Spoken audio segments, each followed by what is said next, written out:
Ndị mba United Kingdom emepeela ọnọdụ n'Enugu State ebe a na-akpọ Visa Center, ya bụ ebe ha ga-anọzi were na-esunye ndị mmadụ bụ ndị nke chọrọ ịbịa obodo United Kingdom akwụkwọ. Onye kwupụtara nke a bụ onye ọkammụta Chidiebere Ọnyịa, ya bụ onye odeakwụkwọ nke gọọmenti Enugu Steeti. O kwupụtara nke a ụbọchị Mọnde 11 nke ọnwa Septemba anyị nọ n'ime ya. O kwuru sị na mmepe nke Visa Center ndị UK gọọmenti budata n'ala Enugu Steeti ga-enyere ụmụ Enugu Steeti aka, nyerekwa ụmụ Igbo niile aka, ma nyerekwa ụmụ Naịjirịa ndị ọzọ aka, ma wee tunata ogologo oge niile a na-egbu mgbe ndị mmadụ na-etinye akwụkwọ ha. Mmepe nke a emepere n'Enugu ga-eme ka ọ dịzie mfe. Ọnyịa kwuru sị na mmepe Visa Center nke emepere n'Enugu so na arịrịọ gọvanọ nke Enugu Steeti Peter Mba rịọrọ onye nnọchiteanya nke mba United Kingdom a na-akpọ Dr. Richard Montgomery oge ọ bịara nleta n'Enugu Steeti n'ọnwa Juun nke afọ anyị nọ n'ime ya.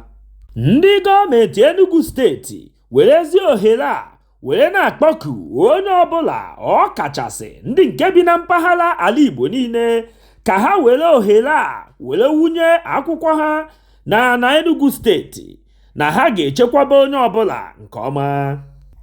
Ogbu onye akpa ntị werezi ohere a were na-ekene ndị mba United Kingdom na mbulata nke ha bulatara oke nke lulu ndị Igbo, maka na o teela aka etosiri ime ihe dị otu a n'ala Igbo. Ileghachi anya azụ, ị ga-ahụ na nyere ndị Hausa oke nke lulu ha na Abuja, nyekwazi ndị nke Yoruba nke ha lulu ha na Lagos, ma sizie ndị Igbo ka ha gbafuru ego moto gaba n'ala Hausa nke bụ Abuja maọbụ n'ala Yoruba bụ Lagos n'ibinye aka ịchọta akwụkwọ eji eje mba ofesi. Anyị jikwazi ohere a were na-akpọku mba ndị ọzọ dị iche iche ka ha ṅomiri omume nke ndị mba United Kingdom mere site n'ibulata ọnọdụ ebe a na-ebinye aka akwụkwọ nke obodo ha n'ala Igbo. Onye gọvanọ na-achị Anambra Steeti, onye ọkammụta Charles Soludo, etoola onye isi ala Tinubu maka nhọpụta nke ọ họpụtara mmadụ ole ma ole n'ala Igbo bụ ndị nke ga-eso ya wee lụọ ọrụ a na-akpọ ministerial appointment. Soludo kwuru sị n'agbanyeghị ntachara vootu nke ndị Igbo nyere onye isi ala Tinubu, ọ maghị nye ha ọrụ onye nke na-ahụkọta maka ọrụ okporo ụzọ nke a na-akpọ Minister for Works. Charles Soludo kwukwazịrị sị na abịa n'ihe gbasara politiks, na ndị mmadụ agaghị enwetacha ihe nke lulu ha maọbụ ihe nke tosiri ha na ha ga-enweta, na ọ bụ ihe ha tụtara na vootu n'oge mbinye aka ga-eme. O kwuru sị na ọ bụrụ na ịgbakọ ma chịkọ ma wepụ, na ị ga-ahụ na ndị Igbo enweghị ebe ha ga-akwụdo ọkpa were kwube ihe nke ha chọrọ n'aka Tinubu.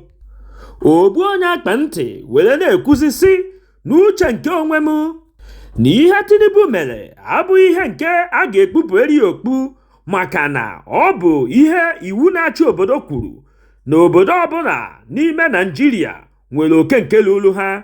Onye mejupụtara oke ihe akwụkwọ kwuru abụghị ihe nke emebeghị. Ọ bụrụ na onye isi ala ekweghị enye oke lulu obodo ọbụla maka na ha atụnyereghị aka n'oge ndọrọndọrọ, obodo ahụ nwere ikike ije n'ụlọ ikpe ma jụọ ya ajụjụ ebe oke nke ha dị.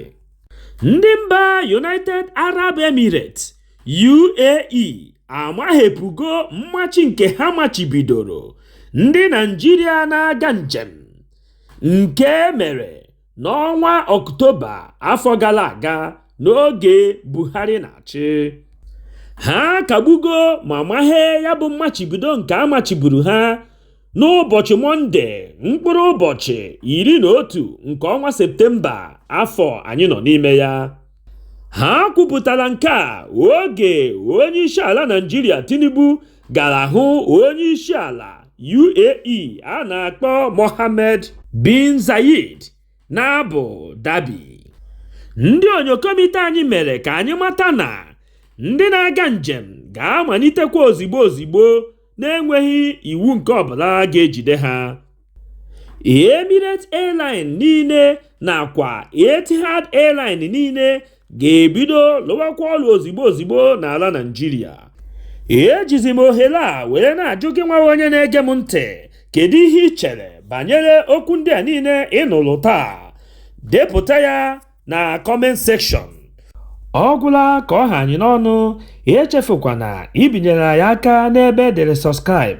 O nweghị ego gị ga-apụ, kama ọ ga-abụ mgbe ọbụla anyị wepụtara ihe onyonyo ka ị soro na onye izizi ga-afụ ya. Gbakwa mbọ hụ na ị tụsara ozi a ka o rute nwanne gị ma onye ọbụla. Udo dịrị ụnụ.